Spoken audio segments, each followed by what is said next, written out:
Sir ನಮಸ್ಕಾರ. Sir ಇವತ್ತು ಬನ್ನೂರು ಭಾಗದಲ್ಲಿ ಅತಿ ಹೆಚ್ಚು ಕಳ್ಳತನಗಳಾಗ್ತಿದೆ ಅಂತ ನಾನು ಒಂದು 6 ತಿಂಗಳಿಂದ ಸುದ್ದಿ ಮಾಡ್ತಾನೆ ಇದ್ದೀನಿ. ಅದು ಸುದ್ದಿಯಾಗಿ ಉಳ್ಕೊತಾ ಇದೆ. ತನಿಖೆ ಅಂತೂ ಯಾವುದೂ ಆಗ್ತಾ ಇಲ್ಲ. ಏನಾಯ್ತು ಸರ್ ನಿಮ್ಮ ಮನೆ ಹತ್ರ? ಕಾರು ನಿಲ್ಸಿದ್ದು ನೋಡ್ದು ಕಾರ್ ಮಲಗುವಾಗ ನೋಡಿದೆ. ಬೆಳಿಗ್ಗೆ ಕಾರ್ ಇಲ್ಲ. ಯಾವ car sir? Maruti 888. Maruti 888 white car. ಎಷ್ಟು ಬೆಲೆ ಬೀಳುತ್ತದು? ಒಂದು 60,000 ರೂಪಾಯಿ ಬೀಳುತ್ತೆ. ಯಾವಾಗಲೂ ಕಾರ್ ತಾವು ಇಲ್ಲೇ ನಿಲ್ಲಿಸಿದ್ದು ಮನೆ ಪಕ್ಕನೇ? ಯಾವತ್ತೂ ಹಿಂಗಾಗಿಲ್ಲ ಇತಿಹಾಸದಲ್ಲಿ, ಯಾವತ್ತೂ ಆಗಿಲ್ಲ ಈ ಥರ. ನಿಮ್ಮ ಒಂದು ಫ್ಯಾಮಿಲಿಯಲ್ಲಿ ಫಸ್ಟ್ ಅನುಭವ ಇದು.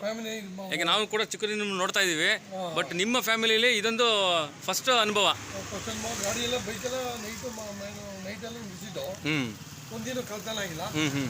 ಕಾರು ನಮಗೆ ಬೆಳಿಗ್ಗೆ ಇತ್ತು ನೋಡಿದ್ರೆ ಆಶ್ಚರ್ಯ, ಕಾರು ಕಳ್ತನ ಆಗಿದೆ. ಏನು ಸೌಂಡ್ ಗಿಂಡ್ ಏನು ಬರಲಿಲ್ಲ? ಯಾವ ಥರ ಮಾಡಿರ್ಬೋದು ಅಂತ ಅವರು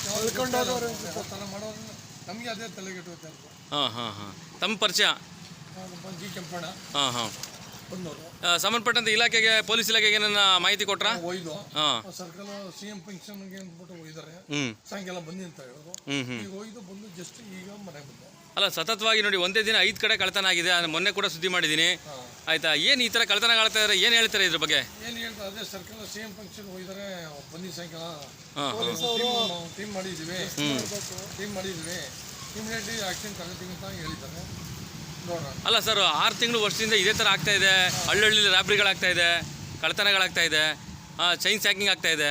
ಆ ಮನೆ ಮುಂದೆ ನಿಂತಿರೋ ಗಾಡಿಗಳನ್ನ ಹೊಡೆದಾಕಿ ತಗೊಂಡೋಗ್ತಾ ಇದ್ದಾರೆ. ಏನು ಪೊಲೀಸ್ ಇಲಾಖೆಗೆ ಏನು ಹೆದರಿಕೆ ಇಲ್ವಾ ಅಂತ? ಕಳ್ಳರುಗಳಿಗೆ ಪೊಲೀಸ್ ಇಲಾಖೆ ಬಗ್ಗೆ ಹೆದರಿಕೆನೇ ಇಲ್ವಾ ಏನು ಅಂತ?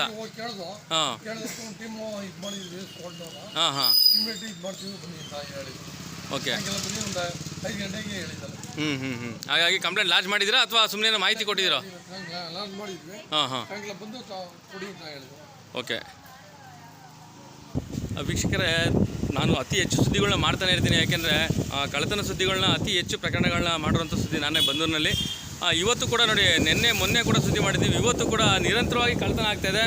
ಎಲ್ಲ ಸಾರ್ವಜನಿಕರು ಭಯಭೀತರಾಗಿದ್ದಾರೆ. ಬನ್ನೂರು ಟೌನಲ್ಲಿ ಏರಿಯಾದಲ್ಲಿ ಕಳ್ಳತನಗಳಾಗ್ತಾಯಿದೆ. ಎಲ್ಲರೂ ಕೇಳೋದು ಒಂದೇ, ಪೊಲೀಸ್ ಇಲಾಖೆ ಏನು ಮಾಡ್ತಾ ಇದೆ, ಎಷ್ಟು ಜನನ ದಸ್ತಗಿರಿ ಮಾಡಿದೆ ಅನ್ನೋದು ಕೂಡ ಯಕ್ಷ ಪ್ರಶ್ನೆ ಆಗಿ ಕೇಳ್ತಾ ಇದ್ದಾರೆ. ಜೊತೆಗೆ ಇಲ್ಲಿ ಈಗ ಕೆಂಪಣ್ಣವರು ತುಂಬ ವರ್ಷಗಳಿಂದ ಕಾರ್ನ ಇಲ್ಲೇ ನಿಲ್ಲಿಸುವಂಥದ್ದು, ಮತ್ತು ಗಾಡಿಗಳು ಕೂಡ ನಿಂತ್ಕೋತವೆ. ಏನು ಮಾಹಿತಿ ಇಲ್ವಾಗಾರೆ, ಇಂಟೆಲಿಜೆನ್ಸಿ ಏನು ಮಾಡ್ತಾ ಇದೆ ಅಂತ ಕೇಳ್ತಾ ಇದ್ದಾರೆ. ನರಸೀಪುರ ಇಂಟೆಲಿಜೆನ್ಸಿ ಆಗಿರ್ಬೋದು, ಮತ್ತು ಸಂಬಂಧಪಟ್ಟಂಥ ಇಲಾಖೆ ಯಾರೆಲ್ಲ ಮೇಲಧಿಕಾರಿಗಳಿದ್ದಾರೆ ಅವ್ರೇನು ಕ್ರಮ ತಗೋತಾ ಇಲ್ವಾ ಅಂತ ಬರೀ ಸುದ್ದಿಯಾಗಿ ಮಾಡ್ತಾ ಇರೋದು, ಪತ್ರಿಕೆಯಲ್ಲಿ ಬರುವಂಥದ್ದೆಲ್ಲ ಅನ್ನೋದು ಕೂಡ ಯಕ್ಷ ಪ್ರಶ್ನೆ ಆಗಿದೆ. ಮತ್ತು ಹಳ್ಳಿ ಕೂಡ ಇವತ್ತು ಇಲ್ಲಿ ಕಾಡು ಪ್ರದೇಶಗಳಲ್ಲಿರುವಂಥವ್ರಿಗೆ ಭಯಭೀತರಾಗಿದ್ದಾರೆ. ಅಕ್ಕಪಕ್ಕದ ಜನರು ಕೂಡ ಹಳ್ಳಿಲಿ ಹಗಲಲ್ಲೇ ಕಳ್ಳತನ ಮಾಡ್ತಾರೆ ಅಂದರೆ ಇವ್ರಿಗೆಲ್ಲ ಧೈರ್ಯ ಹೆಂಗೆ ಬರುತ್ತೆ? ಪೊಲೀಸ್ ಇಲಾಖೆ ಮೇಲೆ ಹಂಗಾರೆ ಏನು ಚೂರು ಭಯನೇ ಇಲ್ವಾ ಅಂತ ಸಾರ್ವಜನಿಕರು ಕೇಳ್ತಾ ಇದ್ದಾರೆ.